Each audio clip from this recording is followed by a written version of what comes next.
Hi friends, అందరికీ నమస్కారం. నిన్న సండే అని చాలా రోజులైంది బయటికి వెళ్ళని చెప్పి పిల్లలు తీసుకొని కేఎఫ్సీకి వెళ్దాం అనుకున్నాం.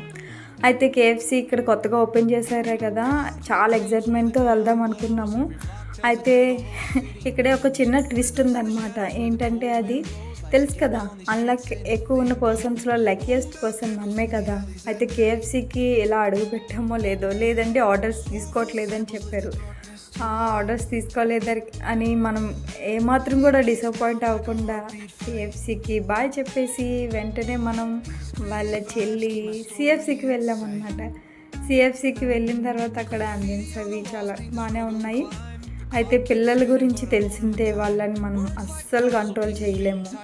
వాళ్ళు ఎంత అల్లరి చేస్తారంటే అంత అల్లరి చేస్తారు.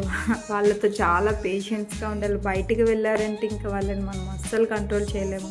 అయితే మా చిన్న అబ్బాయికి చిల్ చేద్దామని వాళ్ళ డాడీ ఫొటోస్ అవి తీసిన తర్వాత ఇంతలో మేము ఆర్డర్ చేసిన ఫ్రెంచ్ ఫ్రైస్ వచ్చాయి. ఫ్రెంచ్ ఫ్రైస్ చూసి పిల్లలు తిందామని చాలా ఎగ్జైట్ అయ్యారు, కానీ వాళ్ళు తిందాం అనుకున్నంత ఆశగా తినలేరు.